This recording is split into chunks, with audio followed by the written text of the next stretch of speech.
नमस्कार, you and yoga में पुनः आपका स्वागत। आज हम चर्चा करेंगे कि प्राणायाम के समय जब काउंटिंग करते हैं तो क्या वो काउंटिंग करना उचित है या नहीं। सांसों की काउंटिंग करते हैं कि इतनी सांस इस प्रकार से इस साइड से ले ली और इतनी सांस इस प्रकार से इस साइड से ले ली। तो हमारे अनुभव में ये आया है कि अगर हम काउंटिंग पर ध्यान लगाते हैं तब हम प्राणायाम का आधा लाभ ही ले पाते हैं, क्योंकि प्राणायाम का पूरा लाभ जब हम सांसों की गति पर ध्यान लगाएं, सांसों के आने और जाने पर ध्यान लगाएं, शरीर में सांसों का आना और जाना ऑब्ज़र्व करें।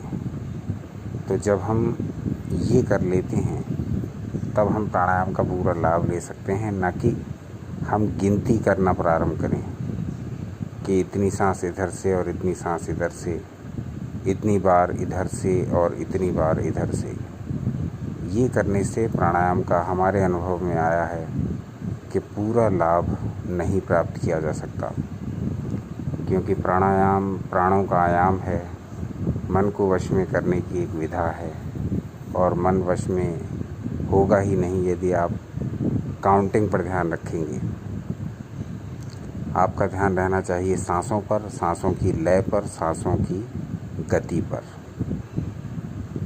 इतना कर लेते हैं तब आपको आवश्यकता ही नहीं कि हम काउंट करें कितनी देर हमने प्राणायाम किया। प्राणायाम को आनंद पूर्वक करेंगे तो समय कैसे बीत जाएगा पता ही नहीं लगेगा। आप एक टाइम फिक्स कर लीजिए। आपने जितना समय बिताना है प्राणायाम में उसको फिक्स कर लीजिए पहले कि मुझे इतनी देर करना है, क्योंकि मेरे पास फिर करने के लिए और दूसरे कार्य हैं। तो मैं 3 मिनट करूँगा या 5 मिनट करूँगा या 10 मिनट करूँगा, ये आपको पहले से फिक्स करना है। फिक्स करने के बाद फिर आपको काउंटिंग की तरफ अधिक ध्यान नहीं देना है। अपने आप ही समय जैसे जैसे अभ्यास होता जाएगा आपको समय का पता लगता जाएगा कि इतना समय हो गया है। बहुत थोड़ी थोड़ी देर बाद घड़ी देखने की भी आवश्यकता नहीं। कुछ दिन लगातार अभ्यास करने से शरीर इस प्रकार से अभ्यस्त हो जाएगा कि प्राणायाम करते जाएंगे और होश होता जाएगा कि किस प्रकार अब इसको कम करते हुए रोक लेना है। तो सारा कुछ अभ्यास पर डिपेंड करता है। जितना अभ्यास करते जाएंगे उतना ही प्राणायाम में प्रवेश करते जाएंगे, प्राणायाम की गहराइयों को जानते जाएंगे। यहाँ आपको काउंटिंग करने की आवश्यकता नहीं, यहाँ आपको सांसों की लय पर ध्यान देने की आवश्यकता है। सांसें जितनी लयबद्ध होंगी प्राणायाम उतना ही गुणकारी हो जाएगा। सांसों को लयबद्ध करना है।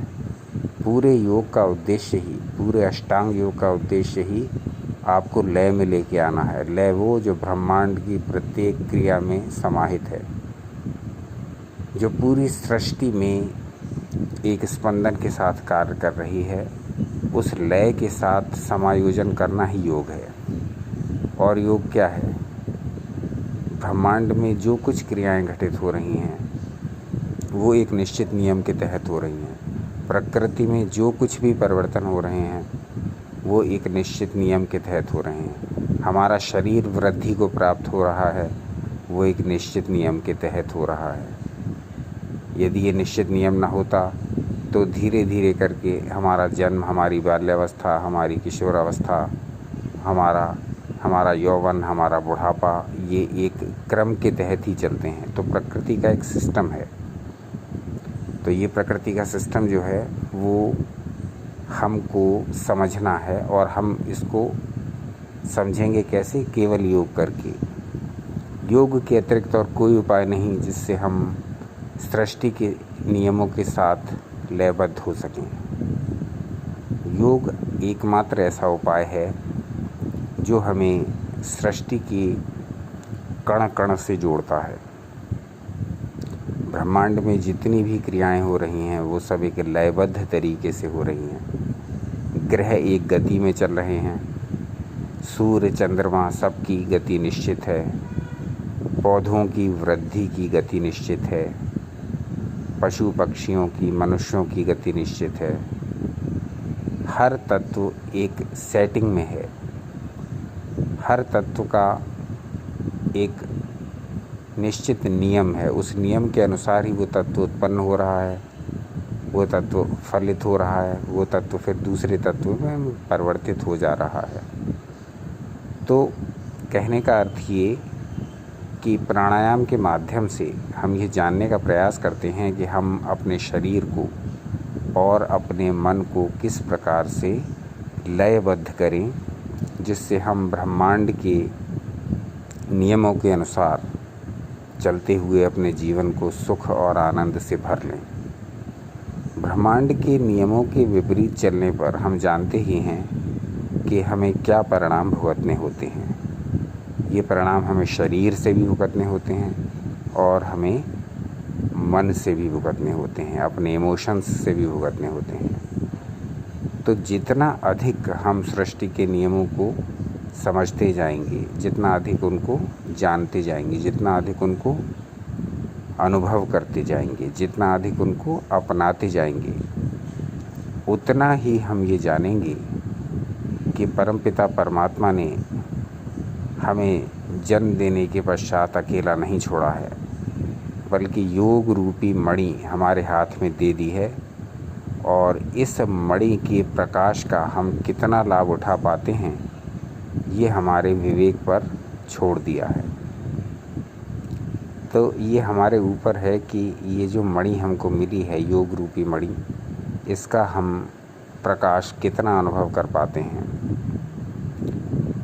अपने स्वयं के अनुभव से, दूसरों के अनुभव से और अपनी स्वयं के अभ्यास से हमको योग का और हमको प्राणायाम का, हमको ध्यान का, हमको क्रियाओं का, हमको मुद्राओं का,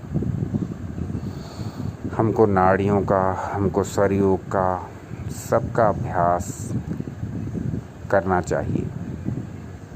जितना संभव हो, जितनी हमारी योग्यता हो, जितना हमको ज्ञान हो, उस सब के अनुसार जितना हम कर सकते हैं उतना अधिक अभ्यास हमको करना चाहिए।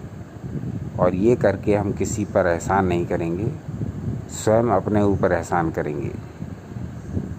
क्योंकि यदि हम अपने शरीर को, अपने मन को समायोजित ही ना कर पाए तो उसका परिणाम क्या होता है, ये आप सब अपने दैनिक जीवन में, अपने आसपास के घर परिवारों में देख ही रहे हैं। किस प्रकार से रोग बढ़ते जा रहे हैं, शारीरिक भी और मानसिक भी। तो इन सब से दूर रहने का मात्र एक ही उपाय है, योग को अपनाइए अपनी दैनिक जीवनचर्या में और जीवन के आनंद को अनुभव कीजिए। आज के लिए बस इतना ही। शेष अगले अंक में कल मिलते हैं। देखते रहिए यू एंड योगा। आपका अनमोल समय हमें देने के लिए बहुत बहुत धन्यवाद।